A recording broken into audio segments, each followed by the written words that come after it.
Okay, so it is May 21st today in Fort Wayne, Indiana. We're up here in the northeast corner of the state of Indiana. Beautiful, beautiful town. I recommend if you don't live anywhere, move here. But anyways, I wanted to talk to you guys today about what is the best grass type to plant. Let me show you this lawn real quick here. Okay, so here's one that I just finished mowing. And some people would say, well, it looks a little bit long and shaggy yet. Well, that's intentional. I actually put my blades up as high as they would go. But anyways, here's some things that I'm looking at when I look at a property here. For starters, let's just talk about this edge since we're right here.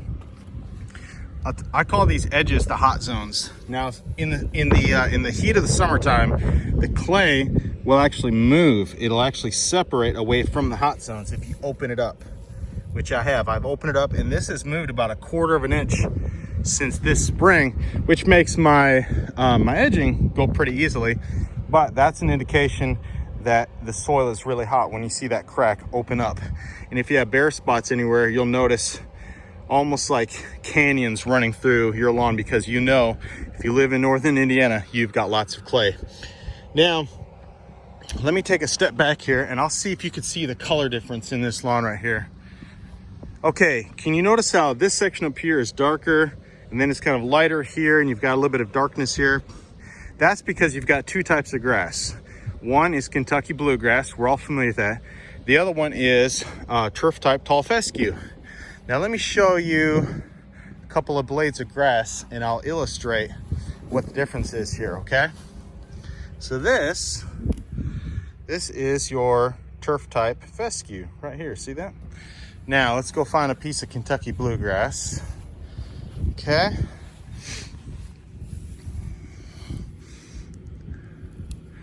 Okay, this is a piece of Kentucky bluegrass. Now let's come up here and I'll show you side by side what they look like. Or maybe I'll just hold them in my hand, actually. Yeah, let's do that. Okay, so again, the one on the left is your turf type fescue, and then this one here is your Kentucky blue. Okay, so all of these darker areas, these thick dark areas here, this is all that fescue, okay? Now let me show you what's happening to the bluegrass. These areas here are opening up. And here's what's happening to the bluegrass. I showed you a piece of healthy bluegrass a minute ago. Here's a piece of bluegrass that is unhealthy. And this has actually got like a reddish orange tint to it. What that tells me, it tells me two things. Okay, number one, I look at the tips of it. The tips indicate how well it's being cut. It's not frayed, so you don't have tip cut damage. It's not completely light tan, so it's not drought damage yet. It's got like an orangish color to it. Can you see this, guys? This grass all has like an orangish tint to it. Now, some of this is genuinely dried out, okay? But the rest of it here all has fungus in it. Here's another one, let's see. Let's get right in here. Can you see the orange color in there? I'll pull this one out here. That's a fungus. Okay, so this is a big time problem in Fort Wayne, Indiana, and all other areas where they've got clay underneath and bluegrass. Because what happens is the clay holds water, okay, and it causes there to be the heat and humidity problems that bring the fungus issue to the bluegrass. But let's look at the fescue again. All right. No, see, all this is bluegrass. See how it all has the orange stuff in it? Let's see here. All right, so here's the fescue. Oh, I just dropped it. Okay, there we go. You can see the cut on top. So the cut is clean and it's not orange in any way.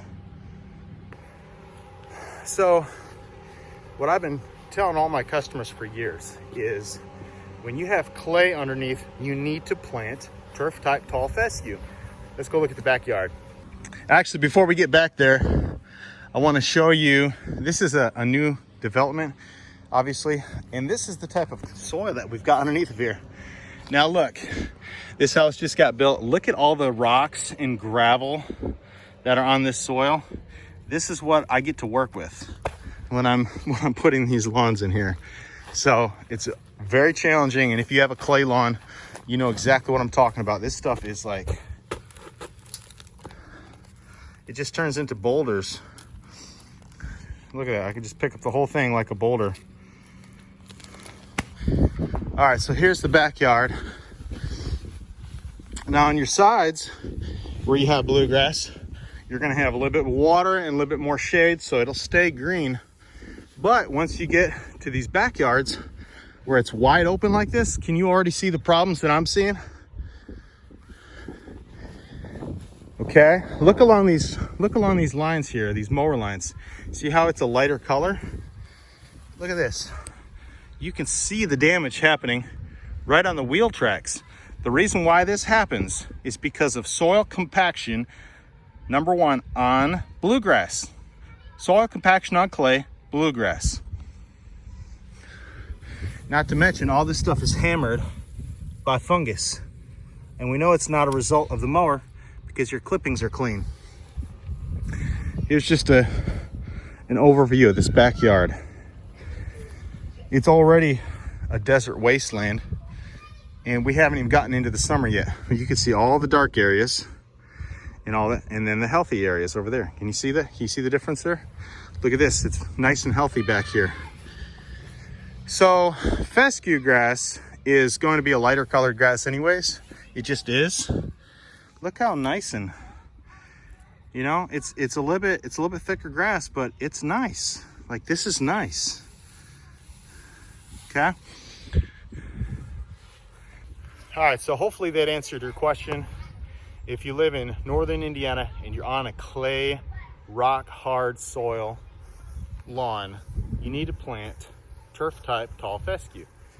And my favorite kind that I get comes from a place called Ag Plus, and it's called the Playmaker mix. It's 80-20, so 80% turf type fescue, 20% bluegrass, and I don't think it has any rye in it whatsoever. But I'm just telling you, on clay, the bluegrass will struggle because, you know, for centuries they've been using clay to make, look at all this clay back here. For centuries they've been using clay, they'll bake it in the oven to make bowls, plates, spoons. Wait, spoons? Actually, I don't know about spoons. But when you bake clay in an oven, wait, what's this up here? Solar radiation. It hits the ground because it's a dark color and bakes that soil hard as a rock. Your bluegrass is not gonna grow in this clay.